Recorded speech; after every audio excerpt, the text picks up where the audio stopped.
second grade. Welcome back to another lesson. We're going to continue our conversation about fractions, and today we're going to get a little bit more challenging, okay? So I drew some stuff on the board for you. We're going to go through it quickly, and then I'm going to ask you some questions. So let's look at this first square. The very first square I broke up into how many parts? Let's count. 1, 2, 3, 4. How many parts are colored? One part is colored, and there are 4 parts. So 1/4 of the square is colored. Let's look at this one. How many are colored? 1, 2, 3.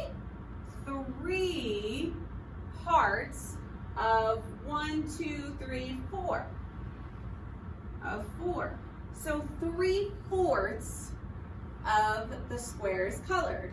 Okay? So we have 1/4 colored and 3/4 colored. So now here's where we're going to get into something new.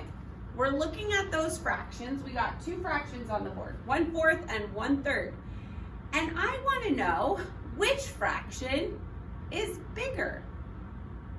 Which fraction is bigger? Well, we have the same number in the bottom, so we just need to look at the top and we can go, well, we know 3 is bigger than 1, right? So 3/4 would be our bigger fraction, okay? There's more of it, all right? Well, let's look over here, because here's where it gets a little bit tricky. How many parts are colored? How many parts are colored? Calvin, do you see how many parts? 1 part is colored. And how many are there all together? 1, 2, 3, 4, 5, 6. Good. So this square is broken up into 6 parts, and our fraction is 1/6. Okay, Joseph, how many parts are colored in our next square? 1.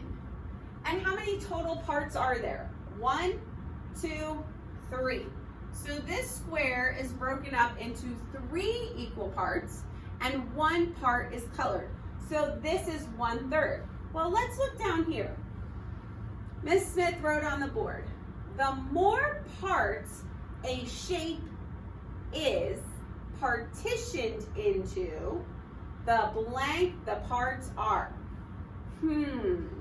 The more parts a shape is partitioned into, the bigger the parts are, or the smaller the parts are. Well, we have 2 of the same shape, and this shape is partitioned into 6 parts, and this shape is partitioned into 3 parts.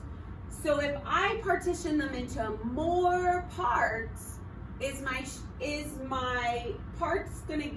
are my parts gonna get bigger or smaller? We're gonna get smaller. So now I'm gonna look at this and go, which one do you think is smaller? 1/6 or 1/3? They both are only coloring 1 part. But this one has 6 total parts that equals the whole, and this has 1 part that equals the whole, and these wholes are the same size. So which one would be the smaller? 1/6. I know this can get a little confusing. There's going to be lots of practice on your worksheet. That's okay. You're going to be able to see pictures, and you will be able to compare them by numbers and also by how they're colored in. I have a question though. If I gave you a whole pizza and I told you to cut the pizza in half, you would have 2 parts, so 2 halves of a pizza. But if I said, I want you to take your half and I want you to cut it in half, is this part going to be bigger or smaller than the other half? It's going to be smaller. So if you had a whole half of a pizza and you had to share it and cut it in half, you're going to get a smaller part than I am, because I'm going to keep that whole other half of the pizza. So if I take the whole thing and I cut it in half, I have 2 equal parts. If I take 1/2 of that, so this is 1/2, and this whole piece is 1/2. But if I take that and I break that up into halves, this becomes 1/4 of the pizza. Because imagine there was an imaginary line that went right here and broke that into half. Then we would have 1/4, 1/4, 1/4, 1/4. So this is 1/4 of the pizza.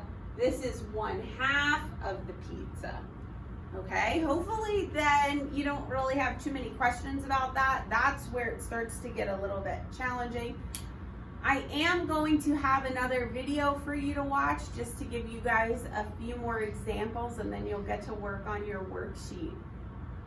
So I hope you guys are staying happy and healthy. I miss you so much. I'll see you later. Bye.